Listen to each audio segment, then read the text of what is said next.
Alors c'est parti pour la vidéo du jour et aujourd'hui je vais vous lire une citation et derrière je vais vous donner mon interprétation. Cette citation, elle vient de Sadhguru. Alors je connais pas très bien Sadhguru pour être honnête, je l'ai même jamais lu. Elle vient d'un exercice qu'on a fait hier avec mon groupe Maruti Miracle. On a fait un exercice de transformation interne et puis il y a tout un tas de citations qui sont sorties, dont celle-là. Maruti Miracle, c'est mon espace d'abonnement mensuel qui permet une hygiène d'esprit. Donc tous les jours, il y a des sessions d'EFT, il y a des audios d'affirmation, il y a aussi une conférence par semaine, ce qui permet de vraiment pouvoir poser ces questions, de pouvoir aller plus en profondeur. C'est vraiment un espace que moi, en tout cas, j'aime beaucoup et mes clientes adorent. Donc aujourd'hui, l'espace est fermé, mais si vous voulez vous mettre dans la liste d'attente, le lien est juste en dessous. Autre chose, si aujourd'hui vous avez une problématique ou autre, que vous voulez que je fasse une vidéo autour de ça, je vous ai mis un lien également juste en dessous pour que vous puissiez vous exprimer. Et puis moi derrière, je pourrais faire une vidéo pour vous. Et puis si vous voulez avoir la chance de participer à une de mes conférences gratuitement, il y a aussi les liens en dessous. Allez-y, ça me fait plaisir de vous offrir tout ça. Alors, je vais vous lire la citation et derrière, je vais vous donner mon interprétation. La peur et l'anxiété sont une conséquence de la course folle de votre imagination. Vous souffrez d'une situation qui n'arrivera peut-être jamais. Je vais répéter. La peur et l'anxiété sont une conséquence de la course folle de votre imagination. Vous souffrez d'une situation qui n'arrivera peut-être jamais. Sénèque le disait très bien également. Sénèque, c'était un philosophe et il le disait aussi très bien. Vous souffrez de ce que vous interprétez, vous souffrez de votre imagination, vous souffrez de tout ce qui se passe ici, mais absolument pas de ce qui se passe en réalité. Parce qu'en fait, vous interprétez, vous ne vivez pas la réalité telle qu'elle est, vous l'interprétez. Et vous l'interprétez en y mettant toutes vos attentes. Et pour le coup, en y mettant vos attentes, vous vous accrochez à un imaginaire. Vous vous accrochez à quelque chose qui n'est pas réaliste. Je vais illustrer ça par une histoire que j'ai vécue il y a quelques temps en arrière, il y a quelques années en arrière. J'ai eu une relation qui a duré quelques mois. Et cette relation était pleine d'ambiguïté, pleine de sous-entendus, pleine de malentendus. On était deux personnages évitants. Donc je rappelle, les évitants, ce sont des personnes qui ont du mal avec leurs émotions, qui sont plutôt dans la fuite, qui sont dans la fuite, ils sont pas dans l'attaque, ils sont dans la fuite. Donc c'était compliqué de communiquer et du coup, comme moi j'avais peur de poser des questions, parce que j'avais peur d'obtenir mes réponses, je crois qu'il y avait beaucoup de ça. Et l'autre en face, je sais pas trop ce qui se passait dans sa tête, mais j'avais compris quand même que c'était quelqu'un d'évitant. Et pour le coup, pendant les mois où on s'est fréquentés, j'imaginais plein de trucs. Je me créais une bulle, je me créais un rêve, je me créais un potentiel dans mon esprit. Je me créais tout ça. Et en fait, un jour, il s'est passé un truc qui fait il s'est passé un événement, et un jour, il s'est passé un événement, douche froide, et je suis revenue dans le moment présent. J'étais là-haut, bercée par mes aspirations, bercée par mon imagination, et douche froide. Je reviens dans le moment présent et je me rends compte que tout ce que je m'étais raconté, toutes mes attentes, tout ce potentiel entre guillemets que je m'étais créé dans mon esprit, dans la réalité c'est totalement différent. À ce moment-là, la plupart des personnes s'accrochent à ce qu'elles se sont racontées. Et du coup, elles n'arrivent pas à faire le deuil, elles n'arrivent pas à transformer les choses, elles n'arrivent pas à accepter la réalité. Ce qui s'est passé chez moi, parce que j'ai plein d'outils, machin, ce qui s'est passé chez moi, c'est que j'ai pris du recul. Et derrière, je me suis rendu compte que j'avais pas développé des sentiments par rapport à cet homme en face de moi. J'avais développé des sentiments par rapport à l'idée, par rapport au potentiel, par rapport au fantasme que je lui avais collé. Parce qu'en réalité, quand je prenais du recul, quand j'ai commencé à prendre du recul et quand j'ai commencé à réellement revenir dans le moment présent par rapport à cette relation, je me suis rendu compte qu'en fait, je ne le connaissais pas. Et qu'en fait, on ne s'était jamais réellement rencontrés intimement. Nos corps s'étaient rencontrés. Mais émotionnellement et intimement, on ne s'était jamais rencontrés. Donc en fait, je fantasmais sur un inconnu. Et combien de personnes vivent 5 ans, 10 ans, sans jamais se rencontrer en fait au final? Ils vivent dans une imagination. Chacun vit dans une bulle, mais jamais ils n'expriment ce qui se passe dans leur bulle. Et jamais ils n'expriment ce qui se passe en réalité. Et lorsqu'on doit vivre une séparation, on a besoin de faire le deuil de cette imagination. On a besoin de faire le deuil de toutes nos aspirations, de toutes nos attentes. Et très souvent, si on prend un petit peu de recul, on se rend compte qu'en réalité, c'est pas la personne qu'on aimait. C'est tout ce qu'on imaginait et le sentiment que nous donnait cette imagination. Et c'est comme ça pour tout.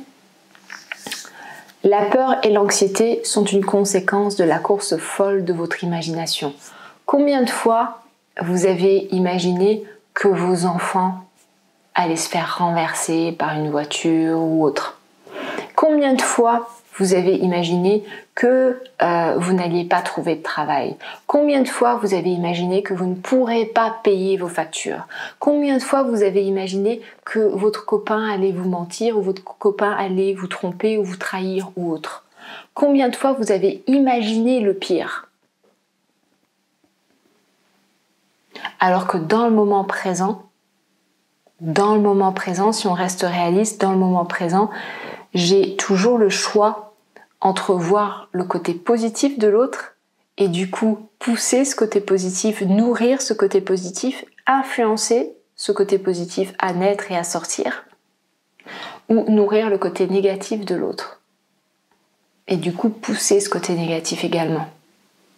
Et par rapport à là où vous mettez votre imagination, et bien naturellement ça va grossir déjà dans votre système émotionnel parce que vous allez être stressé, vous allez être angoissé. Et vous le savez maintenant, je le répète beaucoup, les émotions créent le comportement. Donc, naturellement, si je suis stressée, si je suis angoissée, si je nourris des pensées de peur, naturellement, je vais avoir un comportement qui va nourrir encore plus cette peur parce que ça va m'apporter un résultat adéquat à mon système de pensée. Et là, aujourd'hui, vous avez besoin d'accepter que dans le moment présent, dans l'ici, maintenant, vous ne savez pas ce qui se passe dans la tête de l'autre. Vous ne savez pas ce qui se passe dans la tête de l'autre. Là, ici, dans le moment présent, vous ne savez pas ce qui va se passer économiquement parlant. Là, ici, dans le moment présent, vous ne savez pas qui vous allez être demain. Bien évidemment, vous pouvez avoir une vision, vous pouvez avoir un objectif. Et c'est important de l'avoir, cet objectif.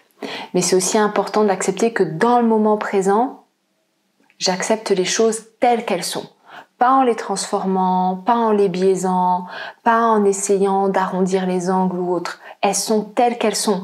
Un homme qui ne m'appelle pas, c'est un homme qui ne m'appelle pas. Point final. Un patron qui communique pas, c'est un patron qui ne communique pas. Point final. Une belle-mère qui ne vous appelle pas ou qui prend pas de vos nouvelles, c'est juste une belle-mère qui ne vous appelle pas et qui prend pas de vos nouvelles. Mais pas aller vers tout un tas d'interprétations. Vous n'en savez strictement rien.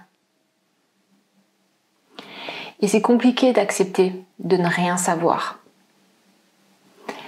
Et pourtant, c'est extrêmement libérateur. Parce que quand vous commencez à vous dire que vous savez, vous interprétez. Vous savez rien. Ce qui se passe dans la tête de l'autre, vous ne le savez pas. C'est ce que je vous ai dit au début de la vidéo. On était deux personnes évitantes. C'est une interprétation. Et je vous ai dit après, je ne savais pas ce qu'il avait dans la tête. Je ne savais pas exactement ce qu'il voulait ou pas. Dans mon imagination, je pensais que. Mais en réalité, je ne sais pas. Vous voyez, accepter de ne pas savoir vous libérera. Vos peurs et votre anxiété viennent du fait que vous voulez absolument savoir, vous voulez absolument prédire, vous voulez absolument contrôler. Arrêtez tout ça. Arrêtez tout ça parce que vous ne saurez jamais, vous ne pourrez jamais contrôler l'autre. Vous pouvez influencer de par votre attitude, de par votre comportement. Mais vous ne pouvez pas contrôler l'autre. Et vous ne pouvez pas prédire l'avenir. Vous souffrez d'une situation qui n'arrivera peut-être jamais. Combien de peurs tournent en rond dans votre esprit depuis quelques années et n'arrivent jamais ? La peur de ne pas payer ses factures, par exemple. La peur d'être dans le manque. La peur de mourir. Ça fait combien d'années que vous ressentez toutes ces peurs-là et qu'elles n'arrivent jamais ? C'est dans votre esprit. Parce que vous nourrissez ça. Ce sont des graines que vous continuez de nourrir encore et encore. Donc vous devez changer votre focus. Au lieu de voir le côté négatif des choses, changez votre focus. Et je ne suis pas en train de vous dire que vous devez complètement devenir gaga de la pensée positive. Si vous êtes irréaliste, ça va aussi vous faire mal. Si vous êtes irréaliste, vous allez imaginer des choses et peut-être qu'un jour, comme moi, vous allez prendre une douche froide. Et derrière, qu'est-ce qui va se passer ? Vous allez vous dire « Je ne vais plus visualiser du tout parce que j'ai peur que ça n'arrive pas. » Vous avez besoin de réaliser, vous avez besoin de visualiser. Visualisez les choses. Et en même temps, soyez réaliste. Dans le moment présent, je ne sais rien de ce qui se passe autour de moi. Mais maintenant, je mène mon bateau jusqu'à ma destination. Et entre-temps, j'aurai des tempêtes. Et entre-temps, j'aurai du soleil. Et entre-temps, j'aurai de la houle. Et c'est ok. C'est ok. Et je reste focus sur mes objectifs. Arrêtez d'interpréter les choses parce que c'est ça qui vous fait mal. C'est ça qui vous fait mal. Acceptez le fait que vous ne savez pas ce qui se passe dans les têtes des autres. Et vous ne savez pas ce qui va se passer demain. Le plus bel exemple qu'on a eu, c'est le Covid. Du jour au lendemain, ils ont tout fermé. C'était inimaginable. C'était inimaginable. Et c'était la plus belle leçon. La plus belle leçon qu'on pouvait avoir. Du jour au lendemain, tout a switché. Vous ne pouvez pas contrôler demain. Par contre, vous pouvez maîtriser le moment présent et accepter les choses telles qu'elles sont dans le moment présent. Ok les amis ? Mettez-moi un petit message en bas pour me dire comment ça résonne pour vous. Et puis, bien évidemment, si vous aimez ce que je fais, likez cette vidéo, partagez-la à quelqu'un parce que ça peut rendre service. Et ça me rend service. Et puis, abonnez-vous parce que maintenant, il y a une vidéo par jour. Et moi, je vous embrasse très fort, j'ai hâte de vous lire et je vous dis à demain. Ciao les amis.